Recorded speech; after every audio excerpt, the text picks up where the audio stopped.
Healthcare constantly ranks as a top concern for Canadian voters. And COVID-19 has shone an especially bright light on pre-existing issues where calls grow for more federal involvement. The dignity and safety of seniors, mental health and the opioid crisis, paid sick leave, and other problems that, like the pandemic itself, don't discriminate. I like to think that it underscores for everyone, that there but for the grace of God go I. COVID, although it did impact more people in lower socioeconomic groups, it impacted us all in different ways, our families, loved ones, the elderly in particular. Long-term care residents have bore the brunt of COVID-19, with Canadian homes having the worst mortality rate among wealthy countries. Report after report has long called for change, but perhaps it took the tragic death toll and military reports on atrocious living conditions in some homes to bring long-standing problems out of the shadows. From inspection standards and staffing levels to infection control and overcrowding. That is an area where we see, particularly on the left of center, that there is a significant appetite to see a lot of spending and a lot of change in this area. One survey found nearly half of Canadians will now do whatever it takes to avoid having themselves or family members enter long-term care. 76% want significant changes or total overhaul, and 3/4 believe long-term care belongs within the public healthcare system.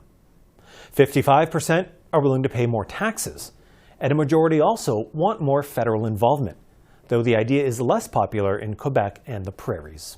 The federal government has to come to the party just to stay still with I think what everyone agrees is appalling standards in long-term care in many places is going to require huge amounts of investment over the next 20 years or so.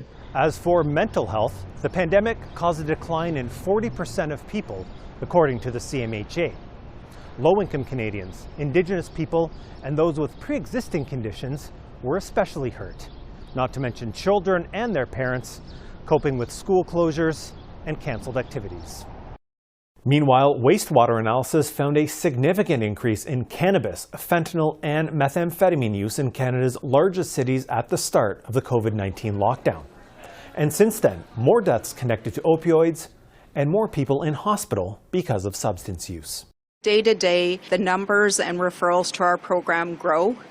And for the first time, we've had wait lists, which is really, for a young program, not something you want to see. The Liberals have promised more national standards for mental health and more money for the opioid crisis.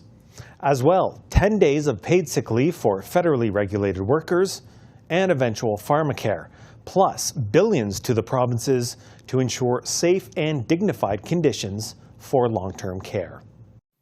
We have been investing directly billions of dollars in supporting healthcare systems across the country.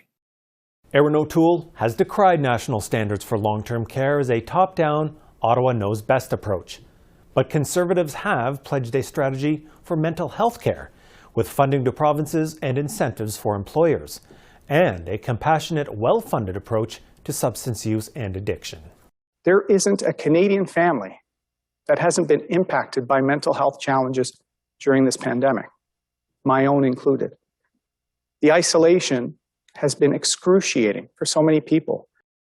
The NDP message has been constant: an end to for-profit long-term care, faster action on universal pharmacare and dental coverage, and a federal sick leave plan allowing 1 or 2 days at a time and full, rapid income replacement. Please fix the paid sick leave program so that it actually works, so that workers don't have to make the impossible choice between going into work sick or staying at home and not knowing if they can pay their bills.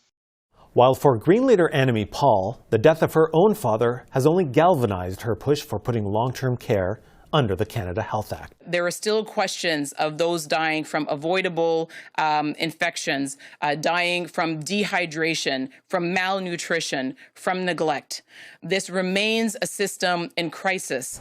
But with health, there's always the question of national leadership versus provincial jurisdiction, what the parties are willing to promise and how many strings are attached. This year, the Canada Health Transfer is hitting $43 billion. The premiers say that represents less than 1/4 of total healthcare spending, and they want the federal government to foot the bill for 35%. This year, that would mean an extra $28 billion. The Bloc Québécois and NDP support that dollar figure, while the Conservatives promise $60 billion in new transfers over the next decade. The Liberals pledged more long-term funding once the pandemic has ended, and has provided money earmarked specifically for home care and other programs. The decision about how much and how to exactly do that, we have decided needed to wait until we're through the worst of this crisis. But as the campaign unfolds amid continued vaccination efforts and worries about a fourth wave, federal leaders will be reminded that COVID-19 and its effect on Canada's healthcare system is far from over.